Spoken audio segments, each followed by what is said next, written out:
हर हर महादेव ओम नमः शिवाय। केमन आছেন আপনারা সবাই? আমি দীপ্তজীবী মণ্ডল।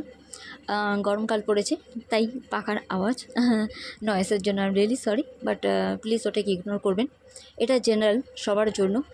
আচ্ছা, আপনারা কি এই ইদানিং বিশেষ করে এই মার্চ মাসটা পড়ার পরে আপনারা কি খুব দোনমনোতে আছেন, মানে কনফিউজ হয়ে আছেন, বা আপনাদের সাথে এমন কিছু ঘটছে যেটা আপনারা সহ্য করতে পারছেন না, বা সিচুয়েশান কীভাবে হ্যান্ডেল করবেন সেটা বুঝতে পারছেন না, বা কোনো না কোনোভাবে যেন মনে হচ্ছে আপনার ট্যাপে পড়ে যাচ্ছেন বা জড়িয়ে যাচ্ছেন। এর থেকে বড় কথা যে আপনারা কিছু এগোতে পারছেন না, সে কর্মক্ষেত্রে হোক কিংবা ভালোবাসার জীবনের ক্ষেত্রে হোক বা পড়াশোনা, হেলথের, যা কিছু যেন মনে হচ্ছে আপনাদের হাত থেকে সব কিছু বেরিয়ে যাচ্ছে, আপনাদের নিয়ন্ত্রণ যেন হারিয়ে যাচ্ছে সব কিছুর ওপর থেকে, বা এত কঠিন পরিস্থিতি যে সম্পর্কে অবনতি ঘটছে, আপনারা কোনো কিছু সামলাতে পারছেন না।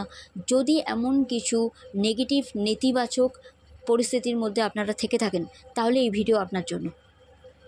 এই ভিডিওতে আমি এমন কিছু কথা বলতে চলেছি যেটা আপনাদের অনেক বড় হেল্প করবে, আপনাদের এই সব প্রবলেমগুলো সলভ করবে। আপনাদের যে খুঁটিনাটি যা যাবতীয় যা কিছু প্রবলেম বা কোনো বড় ধরনের হিউজ কোনো সমস্যা প্রবলেম, সেটা কিন্তু সমাধানের পন্থা বা পথ এই ভিডিওতে পেয়ে যাবেন আপনারা। তাই যদি ভালো লেগে থাকে তাহলে লাইক, কমেন্ট, শেয়ার, সাবস্ক্রাইব করতে ভুলবেন না। এই পরিবারে একজন হবেন। দৈবী ফ্যামিলির আমার সবার আমি শুধু এটুকুই বলবো, বিশ্বাসের সাথে যদি আপনারা এগিয়ে যান লাইফেতে তাহলে দেখতে পাবেন যে ঈশ্বরের ওপর বিশ্বাস রাখতেও আপনারা ভয় পাবেন না। আর যে মনেতে ভয় জন্মায় সে মনেতে ঈশ্বরের বাস কোনো দিন থাকে না। তাই যারা সত্যের সাথে সৎ পথেতে ভালো কাজ করে, মানুষের ভালো চায়, জীব জগতের কল্যাণের মঙ্গলের জন্য সারাক্ষণ চিন্তাভাবনা করে, কাজ করে সেই অনুযায়ী, তাহলে তাদের নিজস্ব এই যে বাধা বিঘ্ন বা এই যারা নেপথ্যে যারা পর্দার আড়ালে শত্রুপক্ষরা আপনাদের ওপর হাবি হওয়ার চেষ্টা করছে, তারা কিন্তু কোনো দিনই জিততে পারবে না। কারণ দৈবিক শক্তি, ঈশ্বরের আশীর্বাদ আপনাদের সাথে থাকবে। আর সেই আশীর্বাদ পেতে গেলে কি করতে হবে? অবশ্যই কোনো টাকা খরচা করতে হবে না আপনার, বা এই বা ওই বা সেই, এটা ওটা সেটা ওসবে কোনো দিক দিয়ে কিচ্ছু না।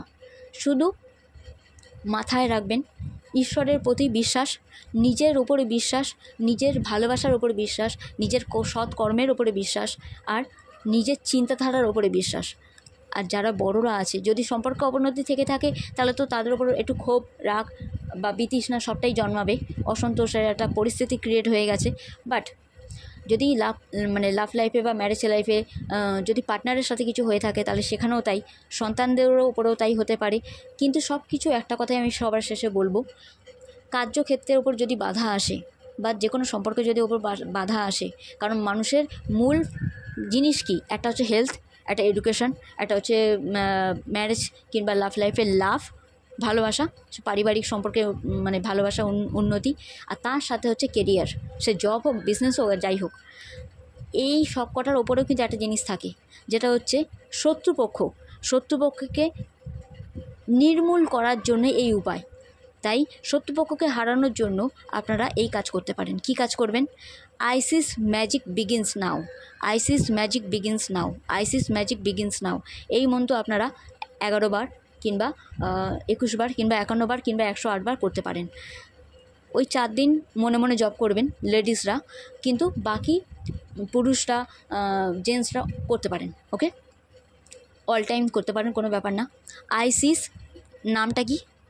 মায়ের নামটা কি? আইসিস, আইসিস মা, আইসিস ম্যাজিক বিগিনস নাও, ISIS, ঠিক আছে? আইসিস ম্যাজিক বিগিনস নাও। ওকে, এই মন্ত্র জপ করবেন। কাঁচা দুধ, যেমন আমাদের মা মনসাকে দেওয়া হয়, অল্প করে কাঁচা দুধ 21 দিন অবশ্যই মাকে অর্পণ করবেন। আর একটা ছোটো সাদা বাতি বা নীল কালারের বাতি বা কালো কালারের বাতি অবশ্যই মাকে অর্পণ করবেন। নীল কালার হলে সবচেয়ে ভালো হয়, যদি কিছু না পান সাদা বাতিও দিতে পারেন, কোনো ব্যাপার না। কিন্তু মায়ের সবচেয়ে ফেভারিট হচ্ছে কাঁচা দুধ আর নীল কালার বাতি। তো যদি পারেন তো খুব ভালো কথা, নাহলে সাদা বাতিও দিতে পারেন। পুরো গোটাটা মায়ের উদ্দেশ্য করে আপনারা ওনার চরণে জ্বালিয়ে দেবেন, ঠিক আছে? ওনাকে উদ্দেশ্য করে বলবেন নিজের মনের আকাঙ্ক্ষা, নিজের মনের কষ্ট, নিজের মনের আশা, স্বপ্ন ওনার পায়ে রাখবেন, যে আমি এই সব শত্রুদের ওপর বিজয় পেতে চাই, বা আমি এইভাবেই লাইফে এগিয়ে যেতে চাই, আমার এই প্রবলেম সলভ হচ্ছে, তার জন্য তোমাকে ধন্যবাদ ভগবান, তোমাকে ধন্যবাদ আইসিস মা, আর তোমার চরণে আমি প্রণাম জানালাম। অনেক অনেক অনেক ভালো থেকো তুমি, আর তোমার এই সন্তানদের, আমরা যারা আছি তোমার এই সন্তানদের ভালো রাখো তুমি, তোমার এই জীবজগতের, এই দেশের দশের মঙ্গল হোক মা। এই প্রার্থনা আপনারা করতে পারেন, নিজের জন্যও করলেন, পরের জন্যও করলেন, সবার জন্য করলেন। ইউনিভার্সাল যখন আমরা কোনো এনার্জি থ্রো করি, কোনো ভালো কিছু বলি, তখন সেটা আমাদের মানে আমাদেরই ভালো হয়। তাই God bless you. Durga Durga Durga.